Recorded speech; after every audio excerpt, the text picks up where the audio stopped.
আজ তোমাদের বলবো অ্যাডেনিয়ামের পরিচর্যা। যারা নতুন বাগানি তারা বেশিরভাগ লো মেনটেন্যান্স প্ল্যান্টস দিয়ে শুরু করতে চাই। সেক্ষেত্রে একটা খুবই হার্ডি এবং মিনিমাম কেয়ারে দারুণ ফুলের গাছের নামের লিস্টে অ্যাডেনিয়াম বা মরুগোলাপ থাকছেই।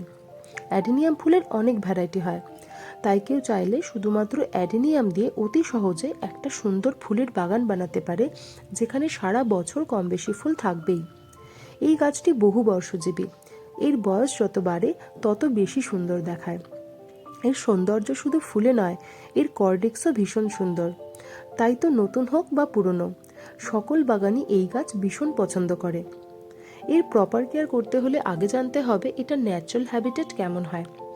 মরুগোলাপ নাম শুনেই বোঝা যাচ্ছে এটা মরু অঞ্চলের গাছ, আর সেখানকার পরিবেশ কেমন হয় আমরা জানি।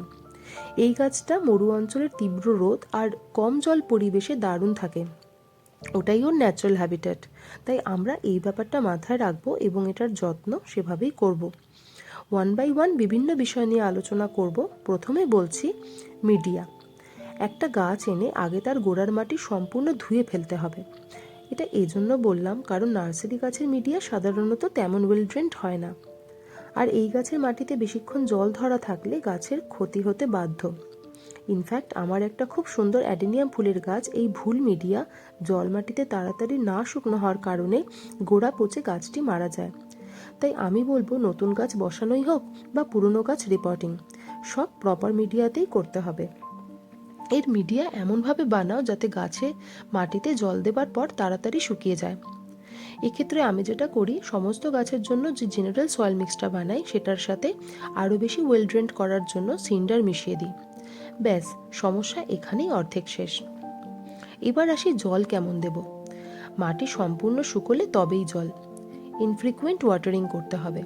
আর বর্ষাকালে সেমিশেডের তলায় রাখতে পারলে ভালো হয়, তবে সেন্ডার মাটিতে মেশানো থাকলে বৃষ্টির জল বেশি পেলেও তেমন সমস্যা নেই।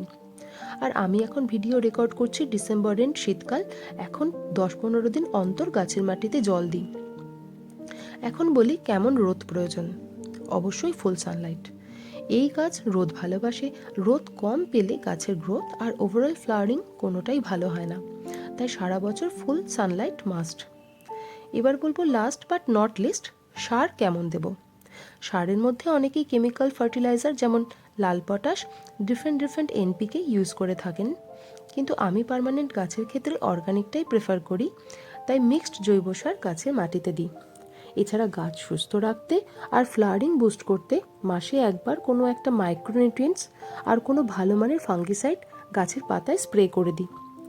তাহলে এই ছিল আমার অ্যাডেনিয়ামের ওভারঅল রুটিন কেয়ার। ভিডিওটি তোমাদের কেমন লাগলো বা তোমাদের কোনো প্রশ্ন থাকলে আমাকে কমেন্ট করে জানিও। ভবিষ্যতে আরও অনেক ইনফরমেটিভ ভিডিও নিয়ে আসবো, তাই অবশ্যই সঙ্গে থেকো। একটা লাইক এবং শেয়ার করো। দেখা হচ্ছে আবারও। টাটা।